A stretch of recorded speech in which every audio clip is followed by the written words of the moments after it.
Merci, bonjour à tous. Je vais commencer par des remerciements, alors vous qui êtes présents, mais aussi Alain Bosetti, l'heureux papa de ce salon SME, qui m'a convié. Pourquoi? Je vais essayer de vous donner des clés, 7 clés pour développer rapidement une activité rentable. Et la notion de rentable est importante parce que Alain me connaît bien et je suis entrepreneur à mission. Je ne sais pas si vous connaissez ça depuis la loi Pacte de 2019, donc une entreprise à mission engagée sur des piliers économiques, sociaux et environnementaux. Et donc parler rentabilité avec moi, c'est toujours compliqué, parce que c'est quoi la rentabilité? C'est ce simple pilier économique, ou est-ce qu'il y a une opportunité à aller chercher de l'impact social et ou environnemental? Et donc là, quand il m'a proposé d'intervenir, il m'a challengé sur cette activité rentable, et en quoi une activité rentable pouvait néanmoins être saine pour les ambitions de notre monde.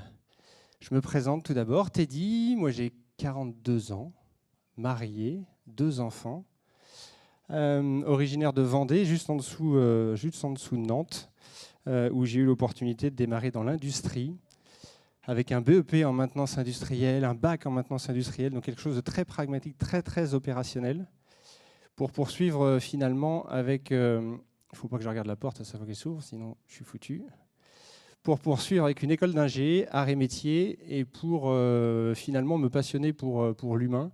J'ai fait 10 ans dans l'aéro, chez Safran, chez Alstom derrière, chez Schneider Electric, pour finalement, il y a 5 ans, créer le groupe TACT, avec pour objectif d'acculturer à ce qu'on appelle le slashing, donc la polyactivité, la multi-activité. Pour ceux qui sont là demain, il y a une demi-journée slash co-construite avec Marielle Barbe, qui a écrit Profession Slasher et qui sera dédiée avec une succession de conférences sur ce qu'est le slashing et en quoi c'est une transformation culturelle qui est déjà lancée. Aujourd'hui, le groupe TACT, on fait quoi? On reçoit, on accueille, on accompagne toutes les personnes qui sont plus ou moins conscientes d'être slasheurs ou slasheuses, et on leur trouve les missions adaptées ou on les accompagne dans leur propre mission. Je ne suis pas là pour parler de moi, je vais m'arrêter là,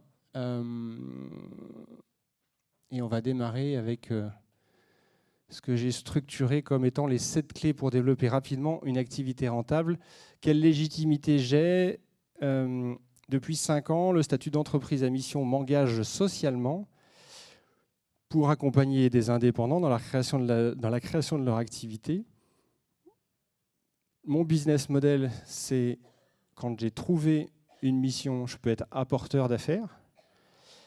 Mais aujourd'hui, je fais 300 entretiens de carrière par an à des gens qui se posent la question de est-ce que je suis slasher, quel type d'activité pourrait me convenir parmi les 4 work models du slashing. Et tout ça, c'est gracieux, c'est-à-dire c'est dans mon statut d'entreprise à mission que je prends ces 300 entretiens de carrière par an pour accompagner. Donc 300 fois 5 ans, 5 ans et demi, 6 ans, vous voyez que je côtoie beaucoup d'entrepreneurs dans leur lancement, et c'est ce qui m'a permis, au bout de quelques années, de structurer cet accompagnement en 7 clés. Dernière petite intro. Il y a 2 axes pour ce genre de présentation. Soit on la tourne très développement personnel, parce que l'alignement, c'est important, parce que la connaissance de soi, c'est important, et parce que ça fait vendre. Aussi, il faut en avoir conscience. Quand c'est gratuit, c'est toi le produit. Et quand c'est payant, ça peut l'être aussi. Dans le sens où le développement personnel est un outil incroyable, indispensable pour se connaître et pour créer. Pour autant, soyez vigilants à ne pas rester égocentré et à prendre conscience du monde qui vous entoure, de la systémie qui vous entoure, et donc d'aller chercher la création de votre activité ou de votre offre de façon plus systémique que simplement ce que j'ai envie de faire, parce que mon coach m'a dit que c'était la bonne voie.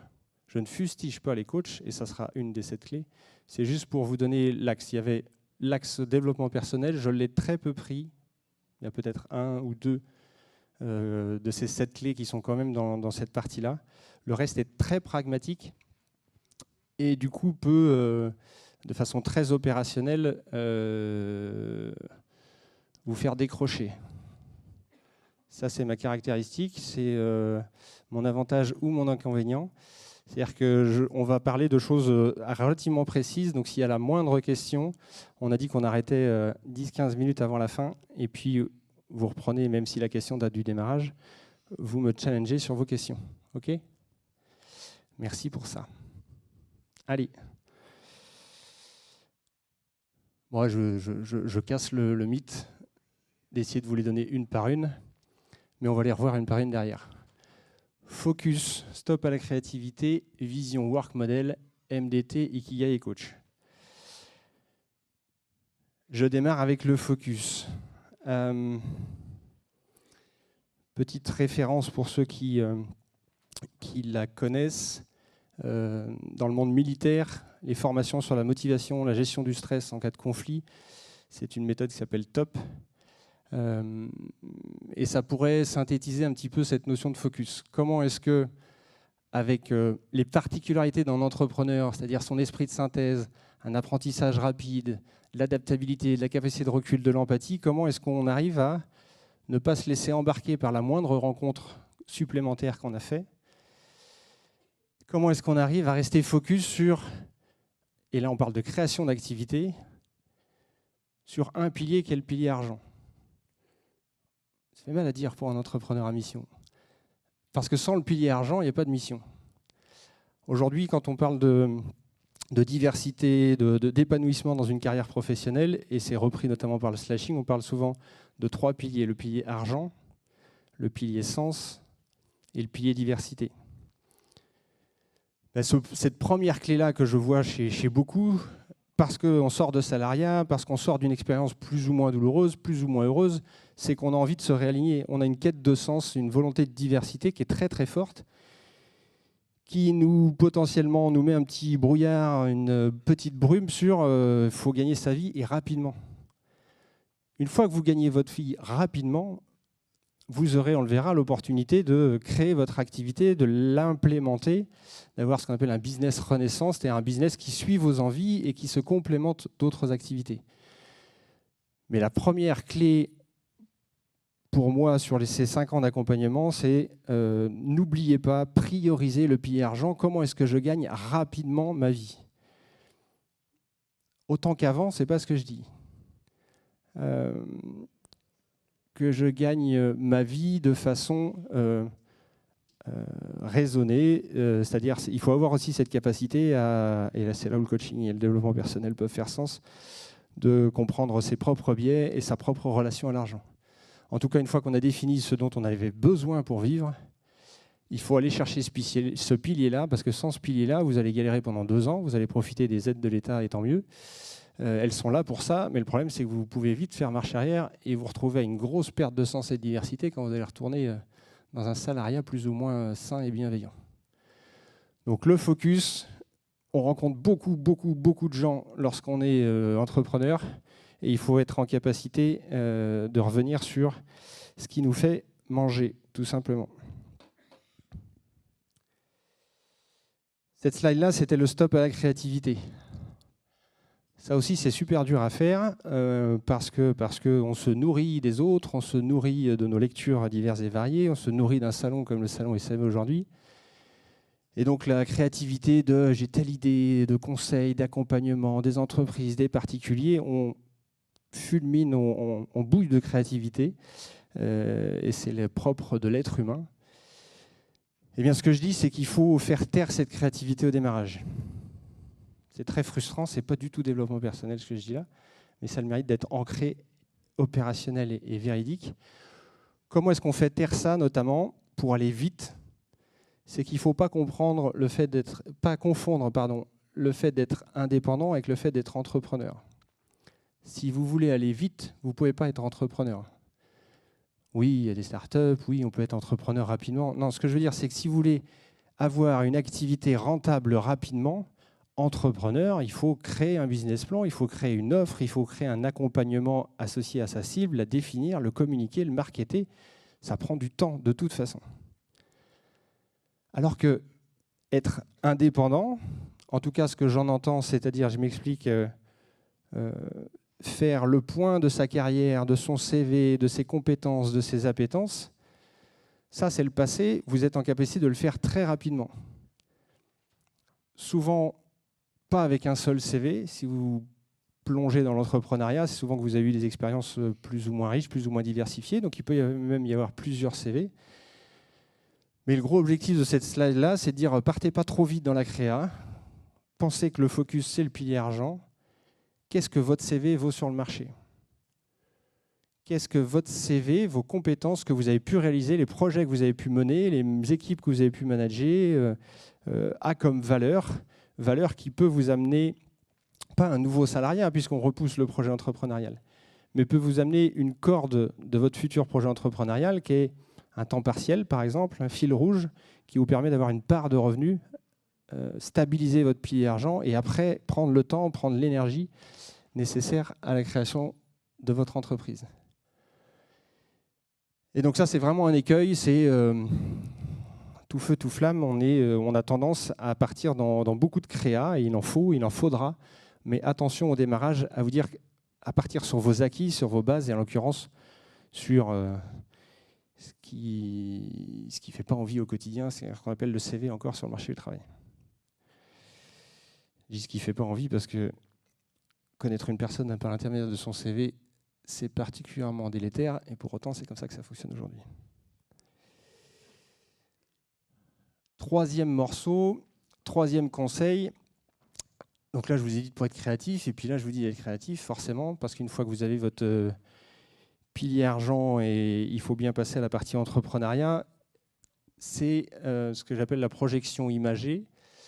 Donc ça, ce sont les neurosciences, hein, cette capacité à se représenter une cible, à poser des intentions claires et après se diriger vers l'action. Donc là, on est plus clairement dans la notion de développement personnel, même si les neurosciences sont très fortement présentes derrière. C'est ce qu'on appelle un tableau de visualisation. Alors ça peut prendre toutes sortes d'images. C'est quelque chose que j'accompagne aussi sur ces thématiques-là, toujours gracieusement, mais sur des slashers qui se posent la question de où on va, c'est se poser, et ça peut être fait par l'intermédiaire d'un coach, sur son identité, sa mission, qu'est-ce qui doit changer dans ma vie, etc., etc., et de le matérialiser par un tableau de visualisation. Donc c'est quelque chose qui quotidiennement vous passe devant les yeux, sur lequel quotidiennement vous pouvez y faire référence. J'ai hésité à mettre le mien, je me suis dit ça fait très auto-centré, je peux mettre le mien, voilà. Mais l'objectif c'est ça, c'est de se projeter sur des graphiques de ce que vous espérez faire, sur votre BP, sur votre famille qui est dans un coin de votre tête, vous n'oubliez pas parce que c'est une vie entière que le pro plus le perso, et cette capacité à projeter le cerveau, à visualiser là où vous voulez aller et ce que vous voulez créer à terme. Ça paraît rien, et pour autant c'est tout, dans le sens où cette perte de repères peut être fatale pour un projet, et la motivation associée à ces représentations est très très forte. Voilà pour la projection imagée. Conseil numéro 4. Alors là, il va être un peu dense, et pour autant je vais essayer de le faire court pour pouvoir pas teaser que demain après-midi, mais faire court parce qu'il faut qu'on fasse court. Le slashing. Le slashing comme opportunité de créer son activité de façon rentable rapidement. Est-ce que je définis le slashing déjà pour la plupart? Peut-être, oui. Slashing, on est sur la barre du slash de nos claviers. 2018, je crois, ou 2019, l'intégration au Larousse. C'est la capacité ou l'envie d'une personne à avoir plusieurs activités en parallèle ou successives. Donc là, on a monté avec Marielle Barbe, qui a écrit Profession Slasher, l'Observatoire du Slashing. Observatoireduslashing.fr, si vous allez voir, vous avez juste un décompte parce que la page web s'ouvre demain pendant la journée slash.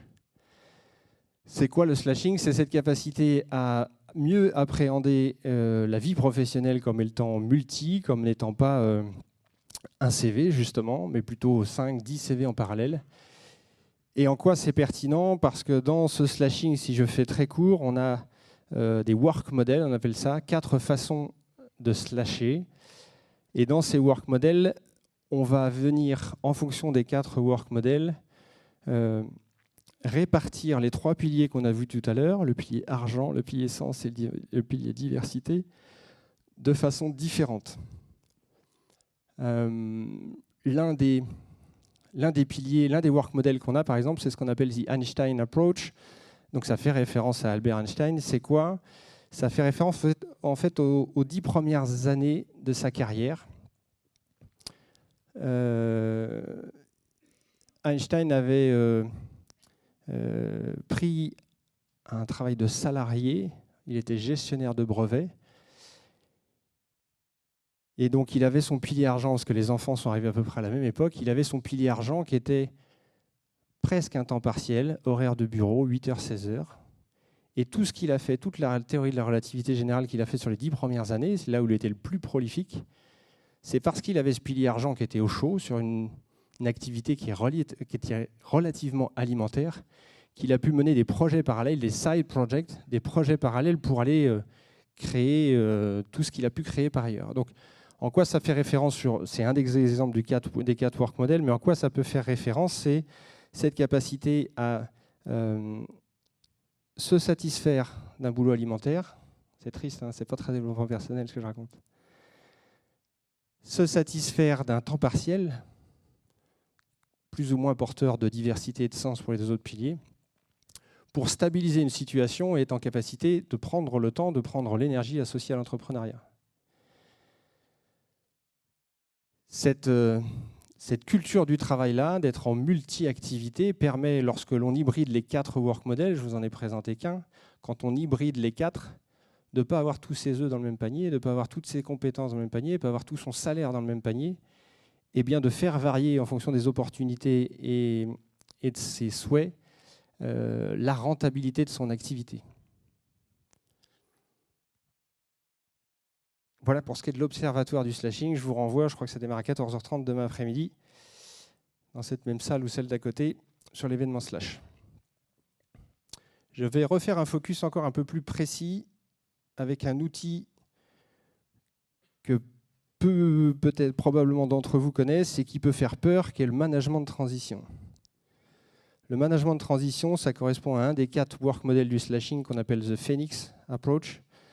Phoenix, c'est quoi? C'est cette capacité à faire du slashing au long cours, on dit souvent avec Marielle aussi. Slashing au long cours, c'est une succession d'activités qui ne sont pas en parallèle, qui sont les unes derrière les autres, mais très très courtes. De 3, 6, 9, 12 mois.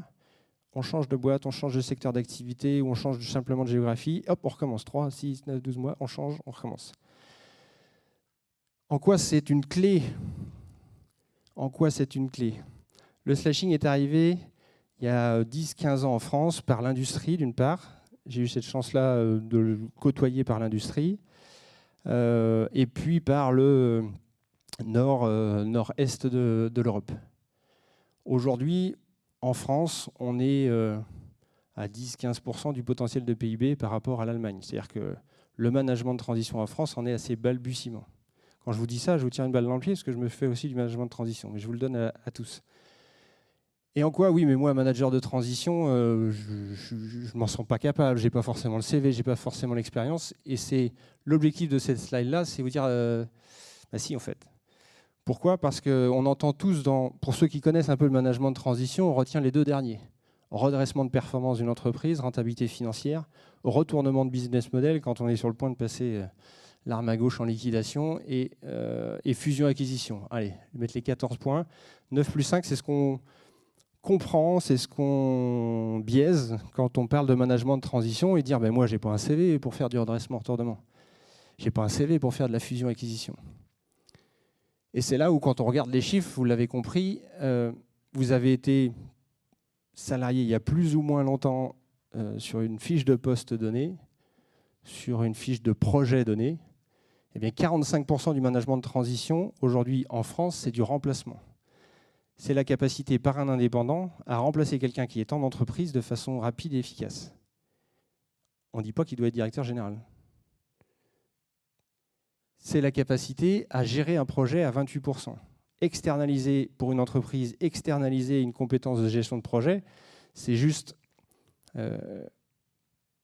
devenu de plus en plus logique, je ne vais pas dire indispensable, de plus en plus logique pour eux, plutôt que de se retrouver avec quelqu'un qui, à la fin du projet, est dans les effectifs et qu'on ne sait plus gérer. Et ce management de transition-là,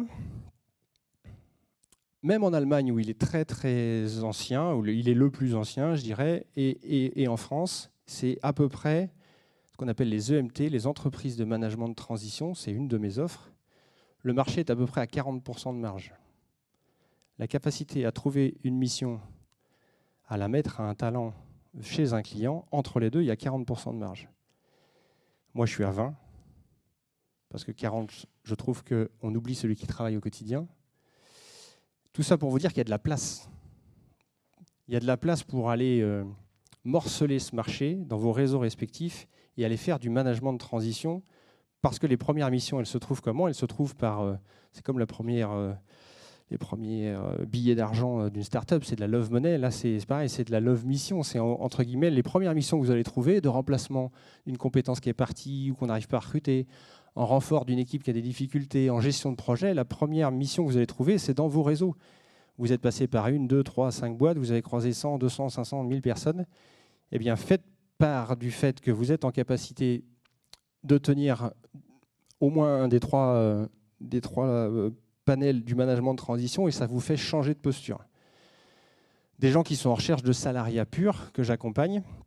Moi, je fais très peu de salariat, c'est un modèle auquel je ne crois pas beaucoup.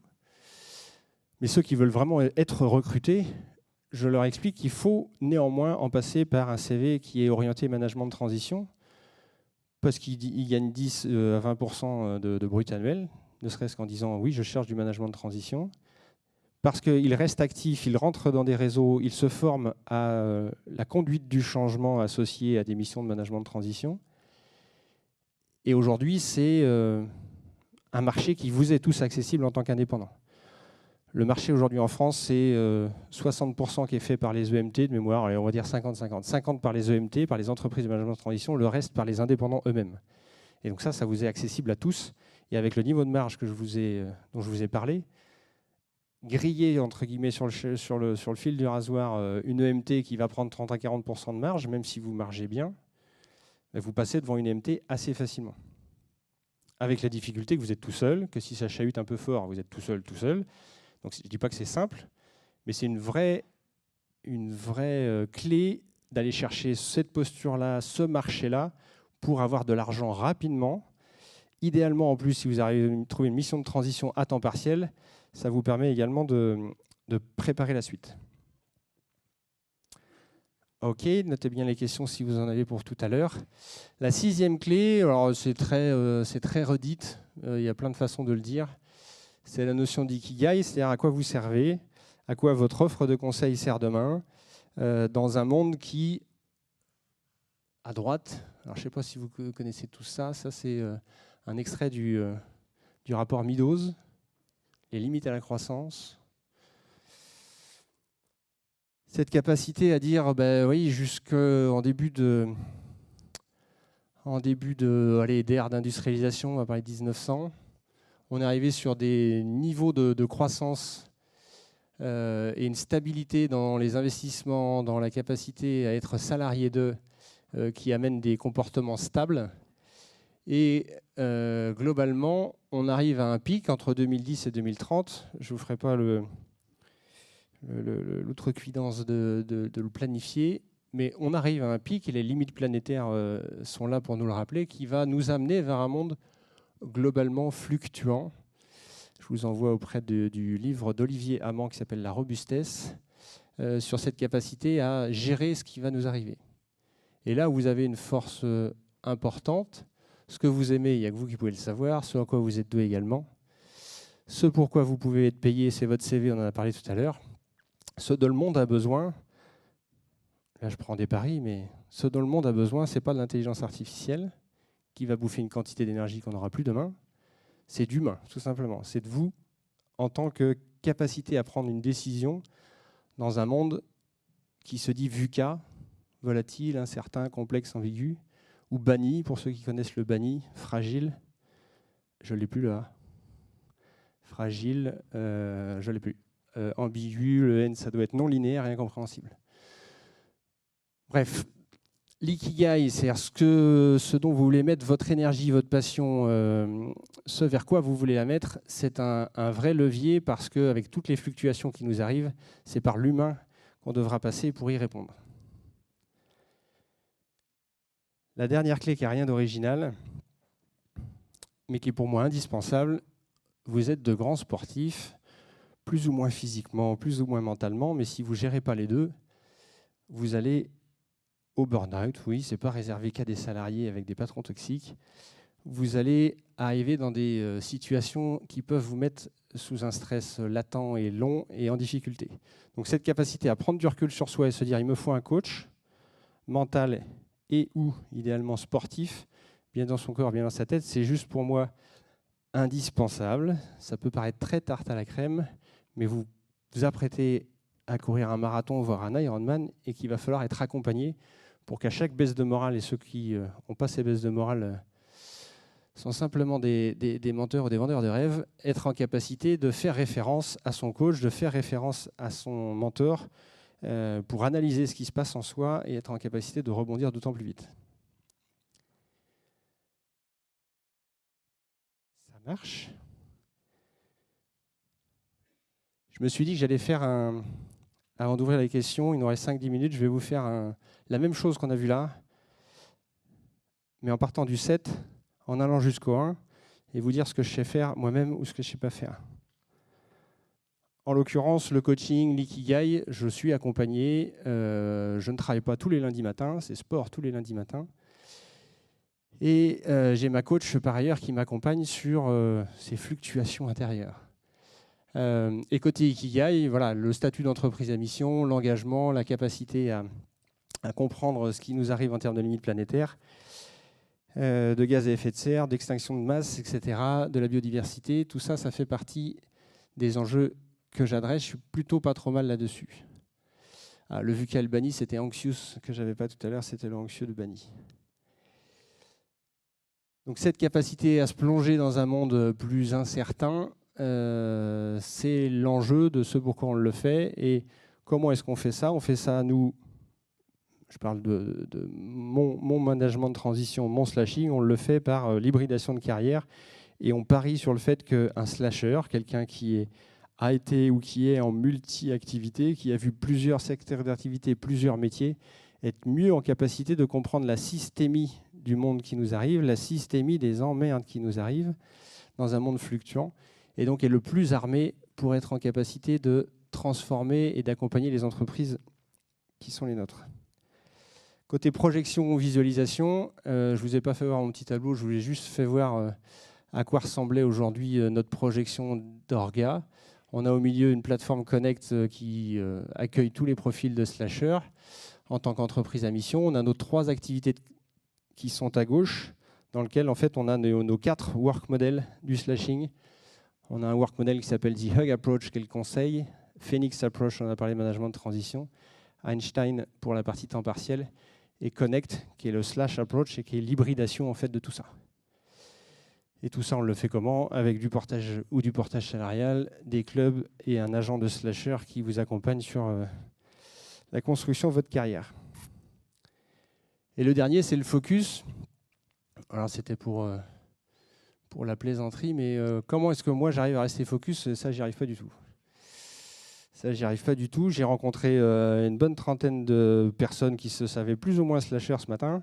Et à chaque fois que je rencontre une, je me dis « Ah putain, ça serait chouette, il faut qu'on fasse ça ensemble. Ah putain, ça aussi, c'est chouette. » Sauf que j'en ai tant cassé. Et donc, j'essaie de me rappeler, et mes équipes me le rappellent, stay focus, reste sur la prio, par exemple, le plan d'action majeur qu'on a construit pour l'année. Sinon, je pars en vrille et la créativité m'attrape. Voilà, il n'y a pas d'intérêt à lire ce qu'il y a là, c'est juste des réseaux divers et variés, puisque président de 3 associations, dirigeant de 2 entreprises, et du coup, j'ai du mal à rester focus. Là où je voulais en venir, c'était voilà, cette capacité à reboucler systématiquement, et le coaching est le bon lien pour ça, parce que ça vous permet de reprendre du recul, de regagner du focus et de repartir sur une nouvelle boucle. Donc n'hésitez pas à vous faire accompagner en ce sens. C'était tout pour moi. Est-ce que vous avez des questions, interrogations? Merci, merci. Je crois que le micro est au bout là-bas, c'est ça. Hop. Question, ne me dis pas que vous avez tout compris.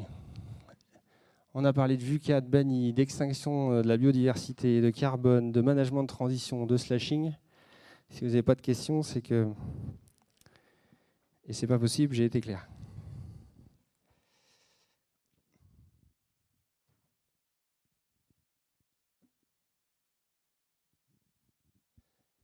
Pas de questions? Je vous souhaite juste un bon appétit alors. Puis je suis là si vous en avez en plus discret. Merci à tous.